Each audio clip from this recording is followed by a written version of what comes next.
You want to be able to feel something with the music you're listening to and relate to it in some way, even if it's like, oh, like I kind of suck too, and he kind of sucks, in his own 100%. way. It's what we're doing. Come and check it out. It's what we're all about. 561 Music. Welcome to 561 Music. My name's Ben. And I'm Hector. How you doing, buddy? Terrible. Thank you for asking. You sound kind of chirpy, honestly. I mean, have to fake it till you make it, right? just plaster on that fake smile and fight through it one more time. That's what I do, man. That's what I do. You one know day what? at a time. That's the sign of a true professional. I'm impressed. Come a long way, baby. So, any news before we get going? No, nothing really. Over the weekend, festival's just trucking along right now, so nothing new, anyways. No, we did do that Battle of the Bands, which we did not win. We did not, but bombed the algorithm. But we did pretty good. I thought we played pretty well. We played extremely well. We got a lot of compliments. A lot of people were talking about, people that hadn't seen us before were talking about it. But Blabscam was the big winner of the night. Yeah, they were. So they won themselves a spot in the Viper Room show in March 20th, I believe it is. Courtesy of Stage Mom Podcast. Yeah. So awesome. If you've never checked out Stage Mom Podcast, you should. It's another local music podcast just a bit further south, and she's great. And she's better looking than us too, so that's debatable. There's maybe better looking than you. Everybody's better looking than me, man. Let's be honest. That's an easy one. But yeah, congratulations, Blabscam. I remember now why I've never done a Battle of the Bands. I can't handle it. I get so competitive. I know. Well, and the only reason Blabscam won is because they cheated. They cheated because they like worked because they were so good. Well, yeah, they worked hard and wrote songs and then practiced. I mean, like, what kind of shit is that, man? Cheating out their butts, man. It's crazy. No, seriously, congratulations. They did a good job. Absolutely. I'm just very jealous. That's all. Tell you what, it was pretty fun. Like, all things considered. And the one thing I will say about Battles of the Bands is, despite me not particularly enjoying the competition aspect of it, it does make everyone raise their game. It does. It does. And it was I think there was 8 bands, 10 bands? 10, yeah. And it was just one band after another that was just like, holy crap, they're good. Holy crap, they're good. Holy crap, they're good. Like, everybody was just bringing it. Yeah. It was cool. And I hadn't seen Mother Rocker yet, and they rocked. Oh yeah, I've seen them once before, and they're fun. You gotta watch them, because the Battle of the Bands was a little bit different. It was just like a quick 15 minutes or whatever. Yeah. So everybody had to not really talk very much, just kind of condense and play their songs. You gotta watch a Mother Rucker show, like a real Mother Rucker show. 30-minute set or whatever. It's fun to watch, man. Yeah, it's an experience. It's fun to watch. Hell yeah. Yeah. So we have Justin with us from The Night Sky. How's it going? Going well. Happy to be here. Yeah, thanks for coming. Can you give us a little bit of a sort of introduction, like who are you? What's the band about? And I hear that you're relatively new to the area in terms of playing with the band down here. So explain yourself, man. Yeah. So I have been playing in bands in the Miami area, primarily in Nashville for a while, since probably I was like 10 years old, and right. The Night Sky is my early 30s midlife crisis project that I started after going to LA, visiting some old bandmates, and really just missing everything that performing and writing and being in a band brought to me. And throughout my life, I've never stopped writing, so I have this huge bank of songs that I just had this burning to do something with. And got home and just put together a plan, and with how accessible recording software is and social media is, and just the ability to get yourself out there, I was really excited to take another go at it, and utilize what I've learned and my network out here, and just get back to what really brings me the most joy in life, and where I have the most fun, and that's just playing music with my friends and building that chemistry, and hanging with other musicians, and meeting people like yourself, and all the doors that it opens. So when I got back to Miami after that trip, I just started reaching out to people and got connected with a really good friend of mine now. I hadn't known him at the time. He goes by George Spitz. He's an amazing producer and musician. Yeah. Currently he's actually just released the last 2 Slightly Stupid records. Yeah. Go ahead. No, carry on. I was just agreeing. I think we met played with him. him. I know. We played with him. Yeah, George is a super cool guy. Yeah. He was at my wedding, so we became really close friends. And although I've always been in bands, I've never really considered myself a singer. So singing my own songs and kind of it. Oh, sorry. It just occurred to me. I do know him. I was talking to him outside a gig in Miami. That guy's cool. He's the man. Yeah, I love George. Yeah. Shout out George. Yeah. And we saw his hip hop set and it's fire, man. It's awesome. He actually, when we had the earlier date in December, he was going to come with me because he's been such an integral part of this project. But he was unable to come now. But so working with him was like an absolute pleasure and still is. And he really helped me put together a lot of the pieces and feel more comfortable taking that lead role as like, recording all the parts and the vocals and really bringing the songs to life. Yeah. And from there, I really got into how to work the algorithm with Spotify. Is Bomb the algorithm? I'm sure y'all are familiar with it. And had some success. I got to the point where I was close or to organically reaching like 20,000 monthly listeners on Spotify. Nice. And, releasing very regularly, and then life hits you. I found out I was having a kid, and that's amazing. Congrats! Thank you. Yeah, no, it's a pleasure, but kind of pump the brakes on the release schedules and on everything. Everything, right? So just had a healthy baby 2.5 weeks ago, and nice. That's Congrats, man. amazing, and so super stoked and loving fatherhood, but also now that I have a chance to take a breath. And overall, 2025 was just a crazy year. I started a new job, got a new house with my wife, got married, had kids, so just kind of didn't really provide as much opportunity as the year before to really focus on music. So very excited to get back into it. And actually with some of the royalties I received from my releases the past year, was able to kind of buy some studio equipment and working out like a really nice little home studio now, and have a whole another bank of songs that I'm super excited to work on and work with George on. So this is kind of the year of getting back to it, and this is kind of the perfect launch for me to really dive back in. That's excellent. And it's great to hear you're doing so well with it. And I feel like you would be a great person to talk to about working the Spotify algorithm, because this is the kind of thing that, if people are listening to this podcast, they might want to know. So like, how do you approach it? It's very multifaceted.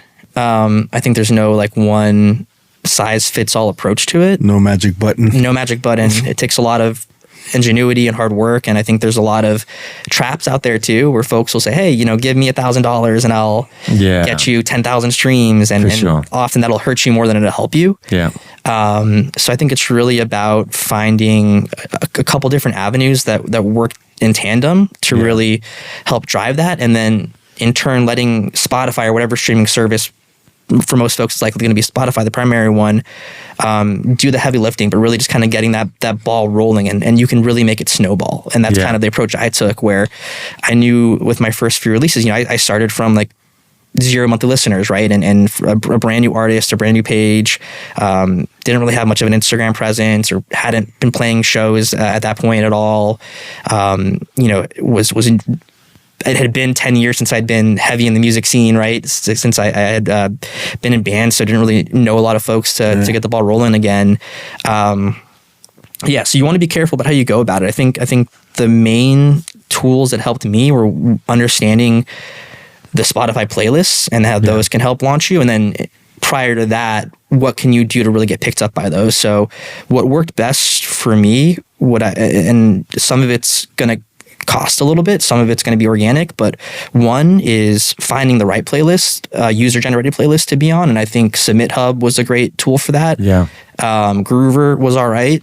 Then also, you want to learn how to run paid ads on Facebook, on Instagram.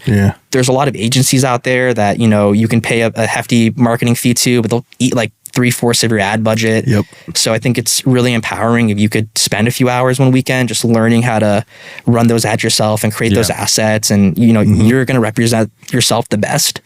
You know, when I was really, really focusing on it, with a couple of releases for a band I did, Nina's Yard Party, I started to dial it in. And it's interesting to hear you say that, because that's what I was doing. You know, the things you were talking about with the social media ads combined with Submit Hub and Groover and all that stuff. I was wondering if you were doing anything else than that, and it's actually kind of reassuring that I was on the right track. Yeah.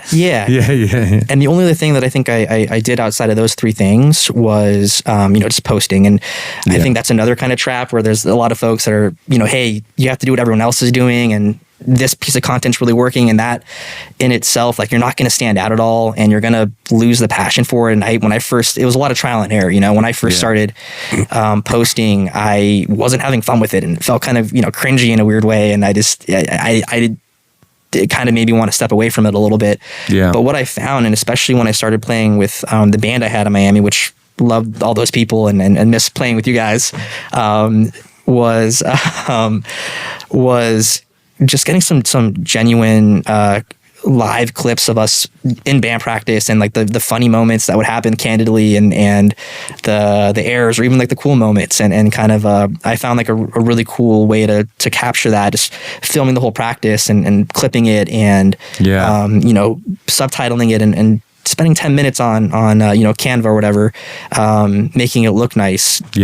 And that, you know, throwing $5 on Instagram to promote that would get me like 100 followers sometimes from a single post, and $5, and that would correlate to streams. And then if you do those things and you time it right, I think that's the part that a lot of people miss, is the timing of it. So with Spotify, when you release a song, generally the first 4 weeks you have the opportunity to get picked up by algorithmic playlists as well as editorial playlists. And there's that initial one, isn't there? The new music release radar and Discover Weekly.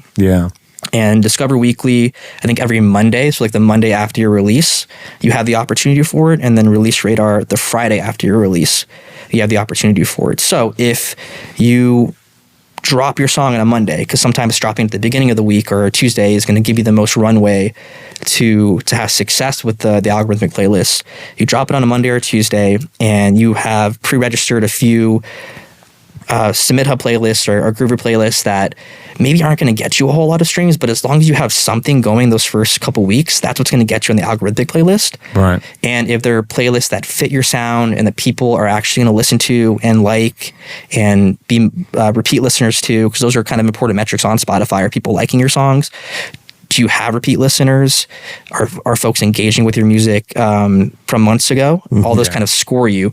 And then in conjunction with a paid ad that maybe is going to take a week or so to kind of ramp up, in conjunction with promoting it on social media in a way that doesn't turn people off and like feels authentic to you. That'll trigger you to get on the algorithmic playlist, and that's where you're actually going to see significant streams and to a global audience. Nice. No, totally. The Release Radar, I got on with a couple of them, and it's like with sometimes with a song, it's almost like, you know, if it's going to work pretty early on. It's like and one of the things that I had a lot of luck with a couple of them was on YouTube, like YouTube music. Like that's some of the most streams I've got of any of my songs have been on YouTube. Weirdly, it's like I'll see some like, you know, royalties coming in. I was like, oh, that's actually not like, you know, 1/4 of 1p. That's actually a couple of bucks, and most of the time it's from YouTube. But I mean, it's difficult to get much money though, innit? Everything's at such tiny amounts these days, right? Man. And you spend more than you make. 100%. So you got to love it to do it. But I think it's one of those things where if you know, if you're doing it because you love it, it's not going to matter, you know, the spend, or you can find ways. I think that's where I'm at now with having a kid and in kind of a new phase with it, where I don't really want to spend a lot of money on it, but I've through trial and error found ways to maybe do it a bit more organically, like reinvesting it in the home studio. And now that I've spent time building a little bit of an audience, being able to leverage that audience that I have already. And even though I haven't released a song in about a year, I still have like 3,000 monthly listeners on Spotify. That's great. That are fully organic. And so, you know, it's consistent engagement there based on the work I put in.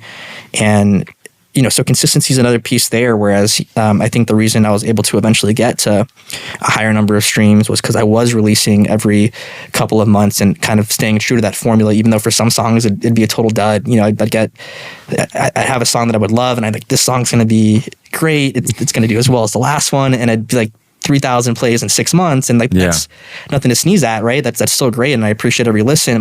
But with the time that you invest in recording and the emotion that you put into it and the vulnerability, it can definitely be like, oh man, it's a little bit of a gut punch. So you have to. Yeah, when I've had some tunes come out where I was sure that was going to be. I've had some tunes come out where it's just. I put the work in and it's worked, and it's just amazing. I've had other tunes where I was just sure it was it, and I put a bunch of work in it as well, and then it's just like you look in this thing, it's like less than 1,000. You're like, what? Oh man, it's so gutting when it don't work. And then it puts you off completely, and then you don't want to put any work into it. It's a death spiral. That's the way it is with all that stuff, man. Like artwork, design work. I can't tell you how many times in the past I've designed something for somebody, whatever it may be, an advertisement or a logo or something, back when I was doing a lot of graphics, and I would present them. I would come up with one idea that I absolutely loved. I'm like, this is it. This is the one this is the ad campaign they're going to go with. And then I designed like 2 or 3 other ones. So they give them options, but they were just like, a couple of minutes into each one, I didn't really care or whatever. Son of a bitch if they didn't always pick the crappy one. I think because if you're an artist, you put like a piece of yourself into your work, and if, it kind of feels like rejection if it's not received, right? So it's like, oh man. Yeah, for sure. But you can't give up, and you just got to keep trying. And like the people that make it, aren't always the most talented or the luckiest. Like they're often the most persistent. Yeah, 100%. Tenacity is an underrated. Tenacious D. Exactly. Yeah, no, it's what it's about, man. Just just persistence, tenacity. No doubt about it. So. Give us a little bit of an idea about what the Night Sky is as a project to you, with what the influences and stuff like that. Yeah, so I came up with the Night Sky because, and it's in my bio, which is like one sentence, which is just that I stay up too late writing music, and every song I've ever written has been under the night sky, and this just felt like, an easy name pick for me. And I like to think my songwriting is kind of a lot of drivey influences of early 2000 rock and going into like early 2010s rock, like The Strokes, White Stripes, early Kings of Leon, Arctic Monkeys, things of that nature were really what I've always gravitated the most towards and grew up on. But, being a kid that grew up in Miami, pop is such a huge, has such a huge place in Miami, and EDM and things of that nature, that I think like a lot of melodic and pop sensibility kind of just naturally seeped into my brain. So I kind of like to think of my music that way. It's kind of mixing that drive of rock and alt rock with a lot of pop sensibility. Yeah. And just also trying to embrace my limitations and use my limitations to make my music whatever it is. So I think there's an audience for everyone, and even if you don't love, you gotta love what you're doing. But even if you feel that what is authentic to you or what you can do and your limitations isn't the best, there's an audience for everyone, and someone's going to appreciate it. So you just have to just be unapologetically you and do your best with it. And I think that, well, honestly, that I've been slowly but surely refining my understanding and like becoming comfortable with the difference between something that's made by a human and an AI. Right. And this is sort of related to what you were saying, which is it's like the way that you personally make mistakes, the things that you personally can't do is your style. That's like what it is. That's what you are. Right. You know what I mean? It's not necessarily what you can do so much as what you can't do. Yeah. And like, and there's nothing wrong with that at all. That's what makes it human. And like, you can in Logic and stuff, but there's like a humanized button, but the reason why it still doesn't sound but human, even if you kind of humanize everything, is because all it does is randomize it, and that's not what that's not what human does. You know, the human will just trip up at a certain point every time because they can't quite do it properly or whatever, and that creates some kind of weird wonky groove, and you know that they probably will eventually figure out how to fuck it up exactly like a human, right. But they haven't done yet, and that's what makes real music endearing, and what sort of helps you be able to communicate with it as another human, I think, you know. For sure. You want to be able to feel something with the music you're listening to and relate to it in some way, even if it's like, oh, like I kind of suck too, and he kind of sucks, you know, in his own 100%. way. Yeah, 100%. And like, it's something that I'll sometimes do when I'm trying to write something is give myself limitations, like I'll only do this, I'll only use this certain amount of thing, and it can be very creative. It's a very productive way of creating because if you have all of the options, you know, like a kid in a candy store, it's like, well, where do I start? Yeah, you know? Perfection's the enemy of greatness. Yeah, totally. Yeah, and do you feel like across your like body of work as the Night Sky, there's a kind of a stylistic sort of homogeneity, or would you say that you go in different directions? I think there's some consistency there for sure, but it's definitely evolved. Like I mentioned, you know, I kind of had this like bank of music that I'd written over like my 20s into my early 30s that I hadn't done anything with, and the first EP that I put out was, which was titled "Smile and Wave."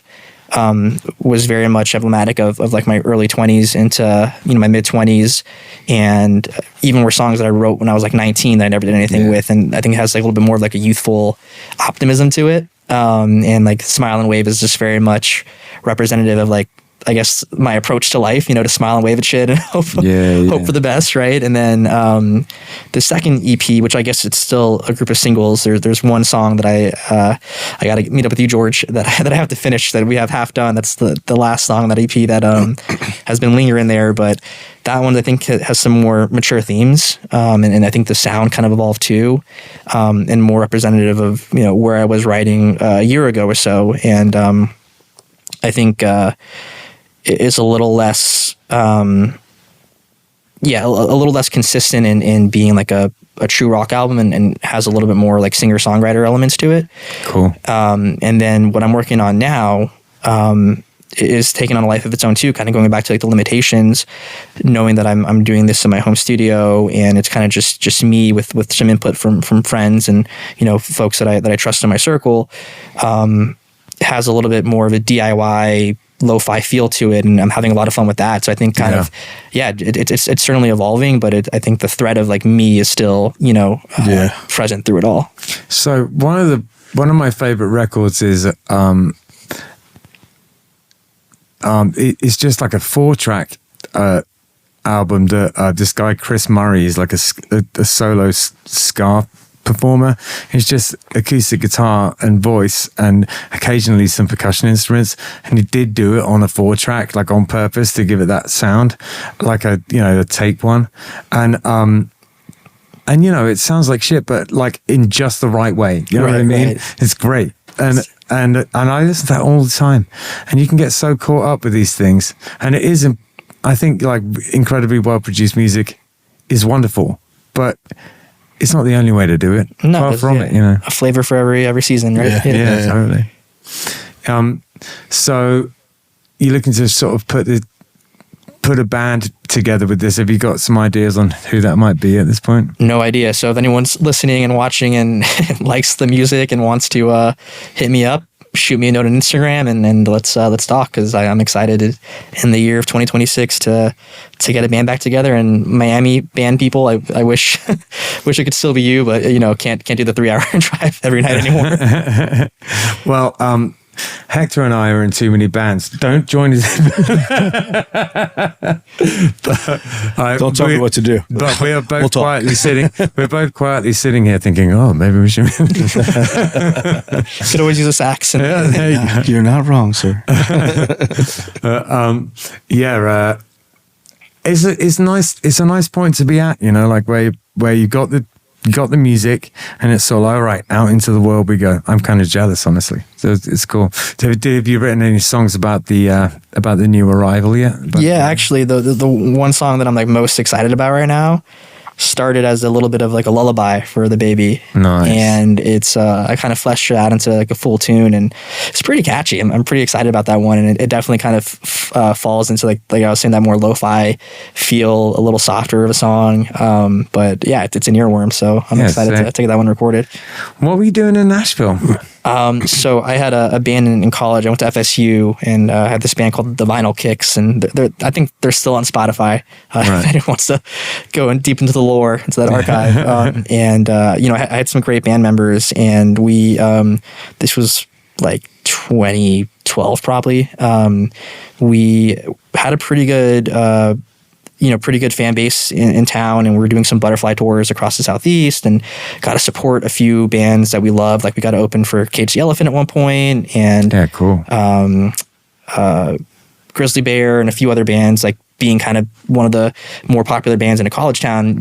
For anyone that is starting a band and still in college, it's a great way to kind of get a start. Is to kind of be the big fish in a small pond, and you'll afford yourself a lot of opportunities that way. And we were working with CSAC as our publisher, and we kind of got invited to like a publisher showcase, and from there a representative from Universal reached out to us and was like, hey, we think you guys are pretty great, and we'd like to consider representing you down the line. And it was like a quasi development deal, in a way. So we had the choice to move to Austin or Nashville to kind of further our music career, and moved out there, and didn't work out, needless to say, right? But it was a really fun experience, and got to meet so many cool musicians. My wife and I were kind of talking about it the other day, where one of my first experiences in Nashville, and this had to have been like early 2014, I was at the first house party I went to there, and I was standing by the bonfire just talking with somebody, had a great conversation, and I walked back to my buddy, and he's like, do you know who that was? And I'm like, no. He's like, that was Brittany Howard of the Alabama Shakes, and cool. Nashville's just so cool like that, where you can just be at a house party and or at a bar or whatever, and it happened countless times to me where I just met someone really cool just for being in the right place. That's funny. Yeah, this happened to be in Nashville too. It's crazy. It's good times, man. I think I was talking to a very wise child today, because I teach here, and they were saying that we were talking about AI, and and she was saying something that I say all the time, which is that a big part of creating something is the doing of it. It's like, the satisfaction of having done it, and just the putting the hours in and seeing it from all sides is kind of a big part of why we do it. So it's sort of like being able to get it at the press of a button. It's like, what is the point in that? Right. It's like someone else did it. It's like, what even is it at that point? It's a cheat code, yeah. Yeah. And like, that sort of applies to the success thing as well. It's like, regardless of where something ends up, the getting there is more of the point. I've come in my later years to understand that the journey is the destination. That was the wonderful thing that you got to do was try to get there. And really, whether you became Led Zeppelin or not doesn't really matter. You gotta love it. And like Miley Cyrus said, it's the climb, Yeah, totally. So, but yeah, if you don't love it, why are you doing it? I love that you just quoted Miley Cyrus. I know. I just made my night. What a legend. So I think now would be a good time to listen to one of your songs. We can stick it on and then come back and talk about it a little bit. Do you have a specific one you'd like us to play? Man, I'll give you the choice. I know you said you listened to Runaway Train. So that's one that I think is one of the more popular tracks on Spotify.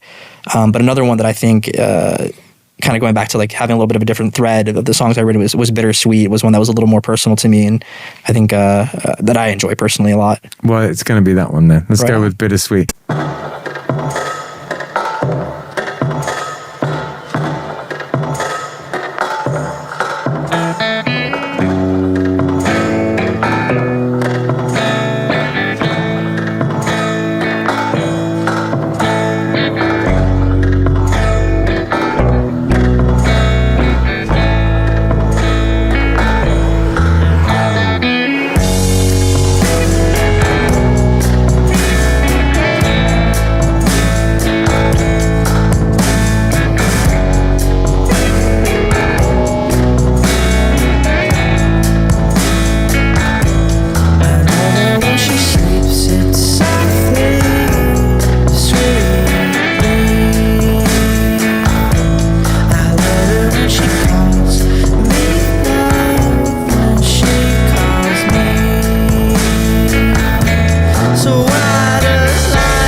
Oasis Route Kava Bar is in Sea Grape Square on Indiantown Road.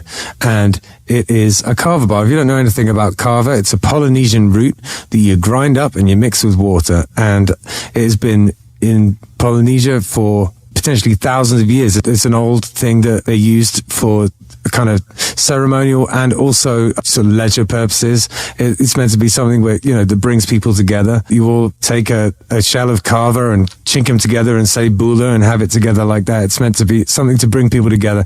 It has a kind of an effect, which is, I guess, a kind of a slightly warming effect. It just kind of makes you feel nice. It's not particularly intoxicating. It's not like drinking alcohol. So the atmosphere in a kava bar is sort of like a cross between a regular bar and a coffee house. It's pretty chill in there. You get all sorts of different types of kava bars. Some of them are more like a club, there's sort of like blacklight and EDM playing. And some of them are more like a cafe. This is one of the cafe type of ones. It's super chill in there. If you're looking for somewhere to, I don't know, maybe go and do some work on your laptop or go and have a chat with friends, it's perfect for that kind of thing. There's a foosball table in there if that's your jam, or baby foot as they call it in France. Yeah, Jim, the owner, is a really cool guy and he has very kindly sponsored our podcast. So thank you very much for that, Jim. They also do a poker night in there. All sorts of things going on at Oasis Route. Welcome to 561 Music. We have some very exciting news. You may have noticed that the podcast is being hosted from a different place. That place is the 561 Music School and Studio. Justin Hucker has changed the name of his school from Live Music Community to 561 Music School and Studio. We have joined forces and now everything has the same name. The podcast, the festival and the school are now all under the umbrella of 561 Music. If you've been listening to the podcast for a long time, you will know that every week in this spot, we used to do an ad for Live Music Community. Now, Live Music Community has become 561 Music. We are still on North Lake Boulevard, but we have moved to 524 North Lake Boulevard, Suite A, North Palm Beach, Florida. It is east from the old location, and boy oh boy is it an upgrade. We now have a studio that is far bigger and more advanced. Bigger lesson rooms and 3 big spaces for recording bands and practicing. We now offer more opportunities for recording your band and provide more practice space to hone your skills. The heart of 561 Music School and Studio is still tuition. We train both young people and adults one-on-one and also in groups to be real bands, teaching you how to play your instrument not only by yourself but with others as well. We help you learn to write and record a song, how to brand and market your band, how to design and produce merchandise, how to get shows, how to act at shows, how to perform, how to organize tours, how to reach out to labels, the ins and outs of protecting your intellectual property, and much more. 561 Music is a one-stop shop for all your music and performance-related needs. We are also set up to help you record music videos, how to manage social media, how to create content for social media, and everything that is required of a person trying to break into the music industry in 2025. Come by the studio at 524 North Lake Boulevard in North Palm Beach and check out the new digs. We are online at 561musicstudio.com. Fill out the form online and come for your free first trial lesson. We are open daily by appointment or just walk up and say hi. We're here most days of the week from 3 p.m. for walk-in inquiries. Come by. It's just so awesome, this new spot, and we're all incredibly excited to be here. All right, so we just listened to an ad for 561 Music. It's where we are right now in this gleaming palace of recording and teaching. So I would like to ask you, do you have any advice for people getting into the game? Yeah, 100%. I'd say, for starters, I think we were saying it with the AI thing, the only way to do it is to do it. So if you are interested in being a musician or having a band, whether that be as like an aspiration for your future career or just for fun, get together with your friends, go pick up an instrument. You can get one secondhand for next to nothing sometimes. And whether it's drums or guitar or bass, whatever you want to do, just get started with it and make some friends. And I think you'll find that you get better before you get worse, and you're going to have a lot of fun doing it. And, I wasn't pressured to make this call out, but I started at a music school, much like 561 called cool. Centertone in Miami.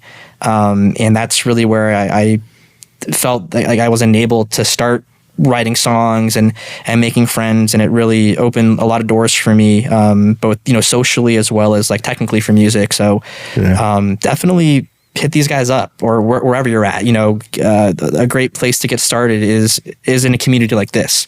So yeah, I think make friends who love music and write with them. Listen to great music. Don't limit yourself to like a certain genre because that's your favorite.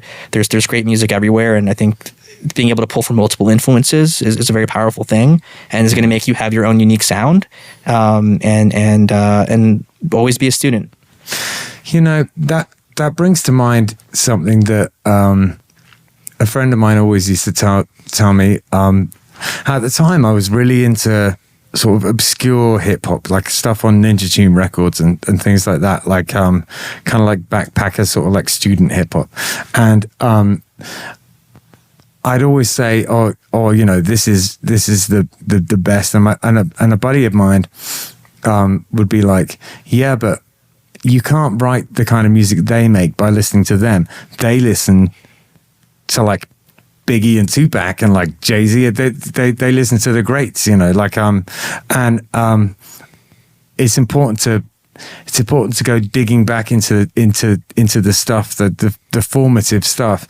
And if you're in a community of musicians, that's where you sort of find out about this kind of thing. 100%. And if you get teachers, telling you stuff, that's where you find out about this kind of thing. So even if you are into this certain niche thing, you're never going to make good examples of it by only listening to that, 100%. Yeah, you don't want to sound like a copy of somebody. You want to be you. And I think another kind of take on that too is, be more collaborative than competitive. Like I think you were mentioning, before, like you can be very competitive with music, and I know I've always been that way. Where I can, be waiting for my turn in the lineup. I'm like, oh man, like we're better than these guys, and sometimes that can be kind of prohibitive from really like listening to what makes them great and learning from your peers and from making those cool connections and a friendship that person will show you what might make you more successful in the future. So always be collaborative, always be open, and that's what this podcast has done me the power of good in that regard, because I listen to so much more music now and I meet so many more musicians, and I'm actively sort of like analyzing the music, finding out about it, and it's not just constantly sort of navel gazing, actually like listening to other people talk. Well, that's the thing down here in South Florida, and especially like you said with the podcast. I musician my whole life, but walking around with the blinders on, and then we started doing the podcast, and we're going to hit 5 years now, March. The amount of, there's always those outliers, but the amount of musicians and bands down here that are not out for themselves, but are rather like lifting everyone else up around them, it's just incredible. It's awesome down here. I love it. I love the way everybody just kind of elevates everybody else, Yeah, absolutely. And I don't know, how long have you lived in Boca? So I'm in Jupiter. Jupiter, sorry. For some reason I thought you were in Boca. Oh, good. Same deal. Yeah, true. I've been here maybe about a year, maybe a little bit more. That would have been a funnier bit if you just like threw the microphone. I can't believe you thought I was in Boca. Yeah. I live in Tequesta, so we're oh, nice. Yeah, I'm like right on the county line. Like technically in Tequesta, but it's Jupiter. Okay, cool. Yeah. I'm on. Yeah, at one point. Go ahead. Give your address. Well. I'm sorry. I'm not going to tell you my and social. But yeah. But I'm right there as well. So I don't know. Maybe we should hang out. And for complaints, call Ben at. Yeah. Again, I live at beep, beep, beep, beep. Oh my God. One day you're going to be like doing something like that. Yeah, I'm just going to laugh. Just going to shake my head and laugh. Oh, well. Anyhow. Carry on. I'm sorry. No, I think that was in summation with just being collaborative and be a friend to other musicians, and even if, like you were saying, someone's like not in your genre, like who you would typically hang out with, like that's who's probably going to teach you the most or surprise you the most. And I think that's been a life lesson for me. It's like, I didn't think that person would be like someone that I got on so well with, or that I related to so well. They have been some of the most like meaningful friendships I've had. Have you been because you mentioned like FSU, and then you used to live in Miami and stuff. Have you been a Florida homegrown the whole time? Born and raised in Miami. Yeah. Then FSU for my college years, and then I was in Nashville for about 4 years, and then missed. It got too cold for me up there. Missed home, so came back down here in like 2018, and have been in South Florida ever since. I think it's too cold for me here, man. So I can't even imagine Nashville. A lot of people who I know who are good musicians have had a stint in Nashville who live around here. I don't think it does anyone any harm. It's such a hustle there that you just learn. You learn like, I don't know. It's just sort of like hones your chops a bit. Humbles you too. Yeah, and absolutely. Like I've done a fair amount touring and all that back in the day, and I've done all that, and I'm glad I've done it because it puts everything into perspective, and it puts why I'm doing it into perspective, and I sure as shit don't think that the sun shines out of my ass. I know what's out there. You know what I mean? Yeah. Which is a good thing.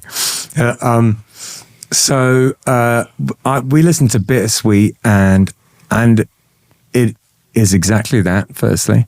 And is beautifully produced. Can you tell us a little bit about how you recorded it and what it's about? Yeah, of course. So recorded it, like I mentioned, with kind of like that second EP that I've yet to finalize.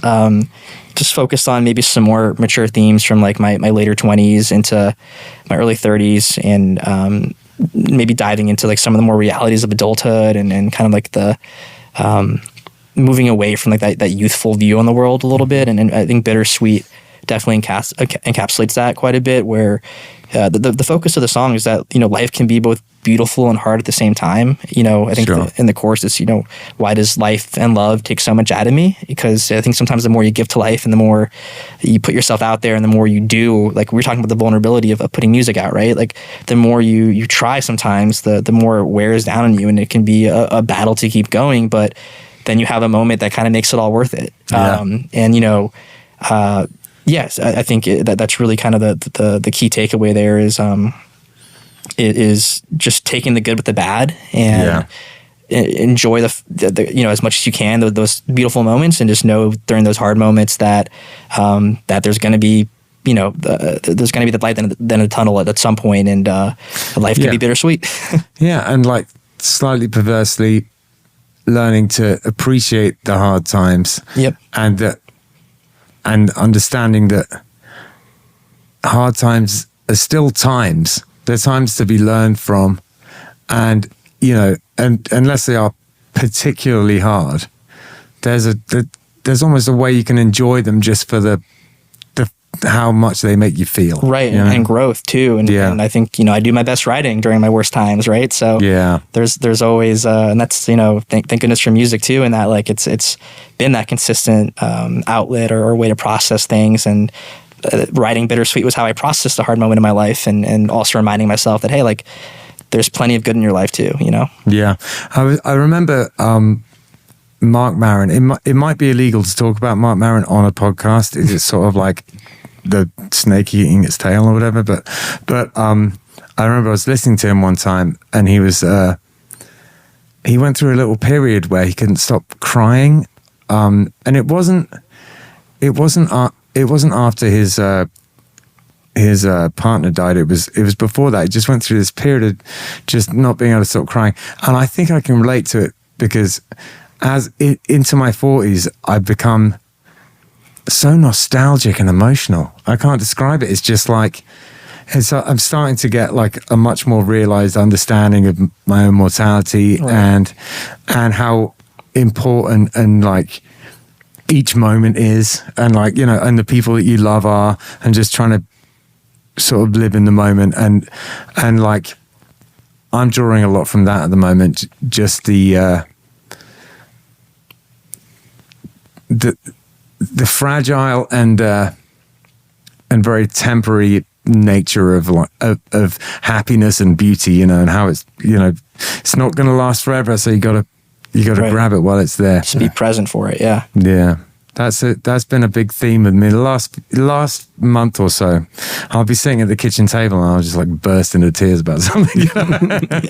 But I suppose that's why I'm a musician, because I do stuff like that.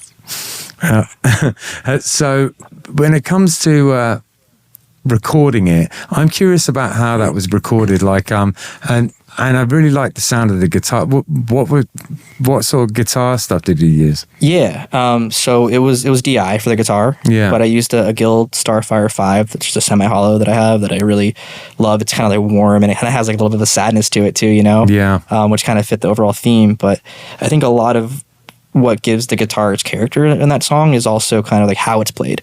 Yeah. I think that's something that I've, actually in Nashville learned a lot about from a lot of great acoustic players out there was, you can give a guitar so much more emotion and so much more personality with like what you put into it from like your technique, or For even sure. just how you're feeling when you play it.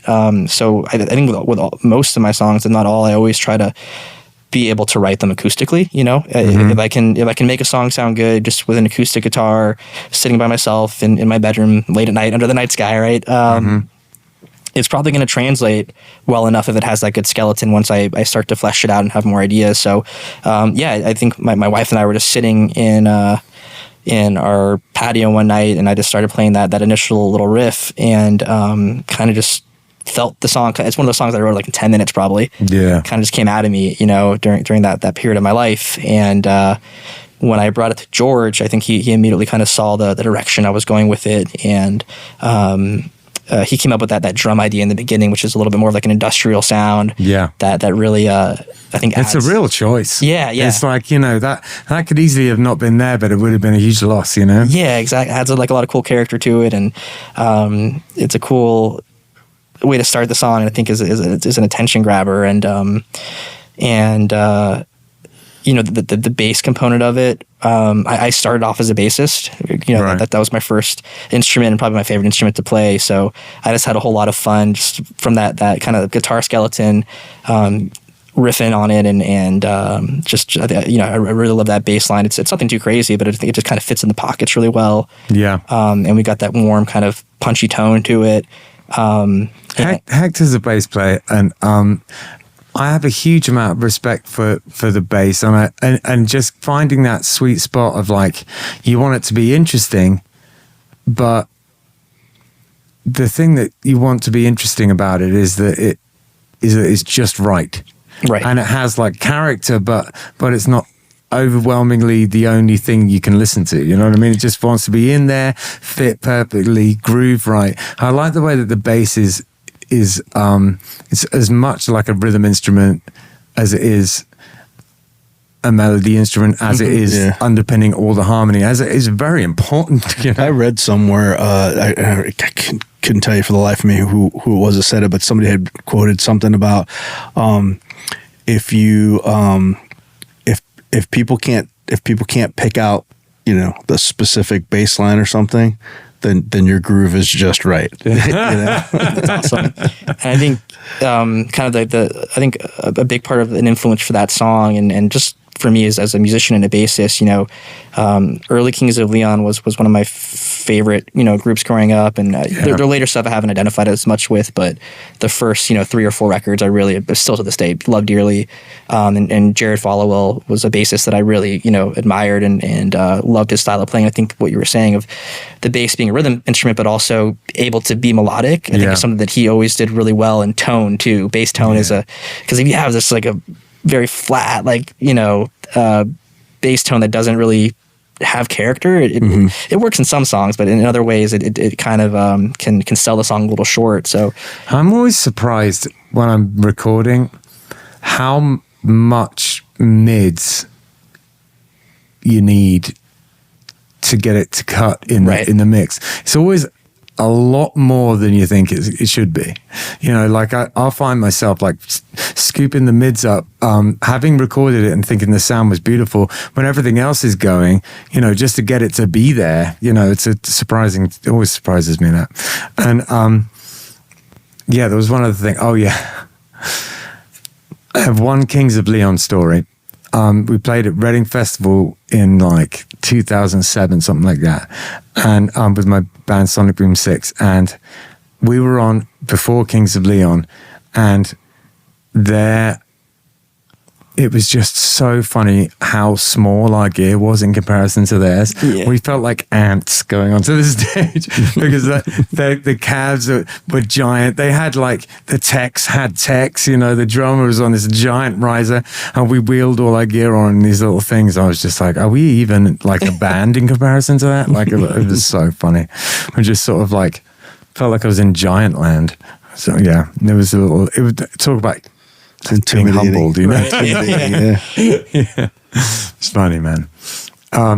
Yeah, so do you have anything that is coming up? Is there anything in the pipeline?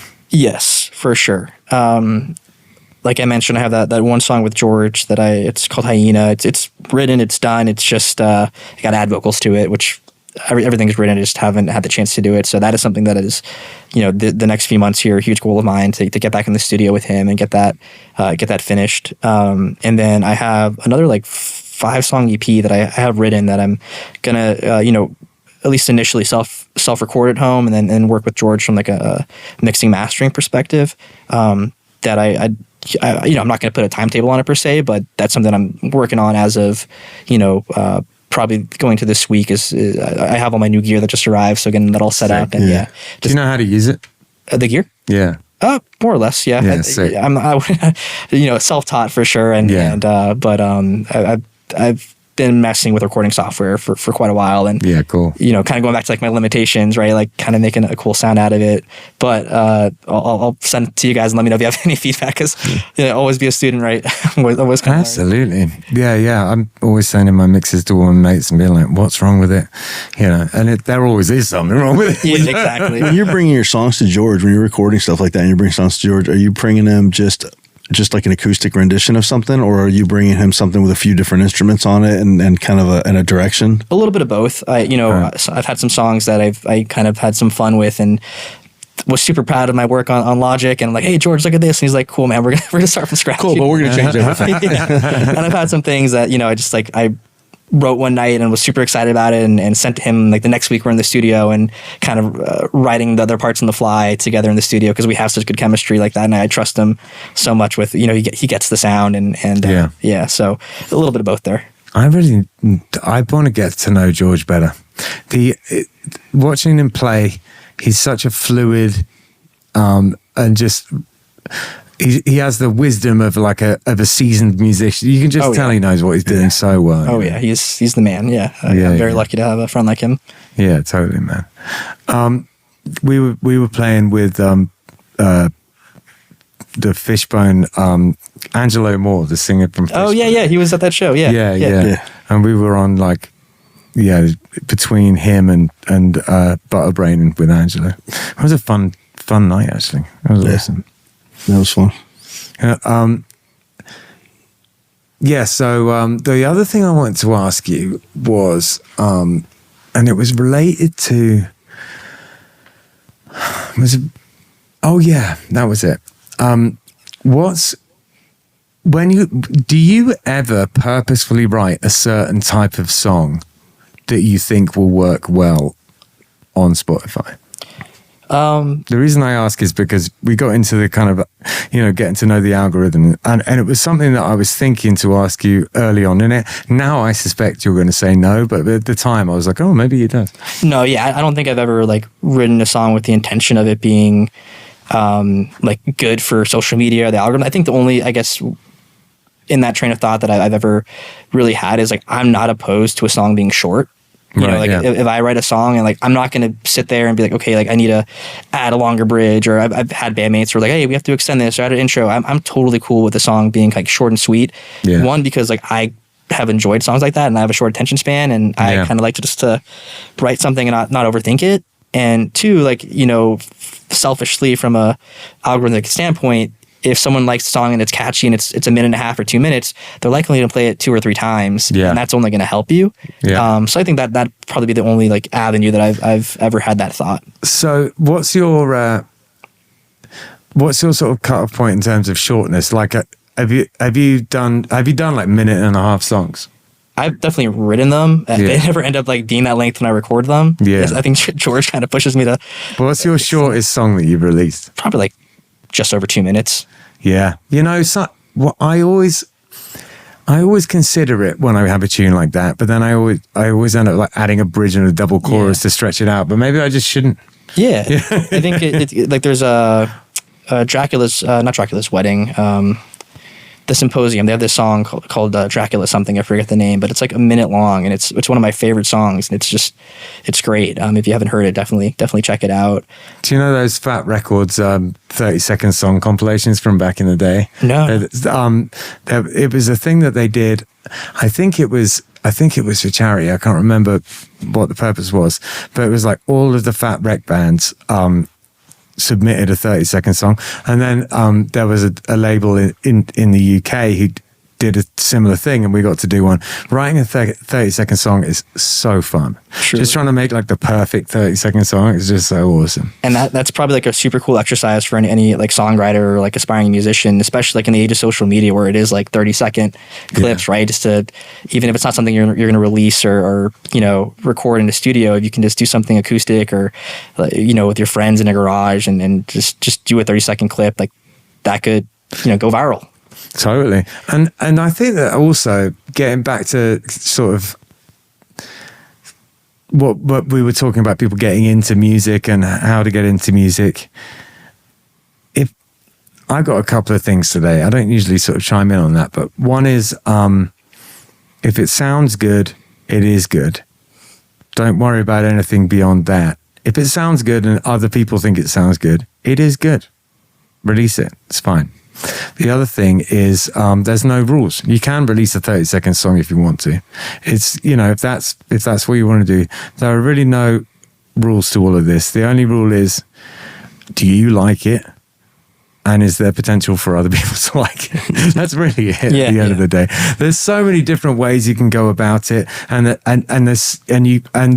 feel like the beauty of music as an art form is that it's just, there's endless things to learn about it. You can get better and better at certain things. There's a million different rabbit holes to dive down, and there's a huge amount of expertise in so many different parts of it.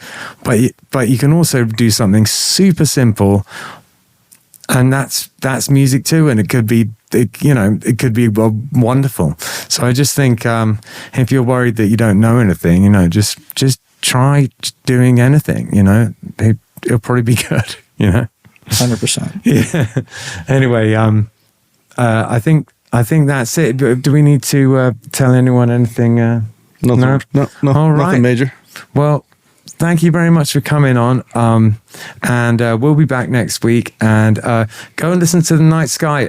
The music's great. It's on Spotify. It's on all sorts of other platforms as well. The links to it are going to be underneath the episode on YouTube and in the notes on the audio streaming. And if you like what you hear and you're looking for a band, Justin's looking for band members. There we go.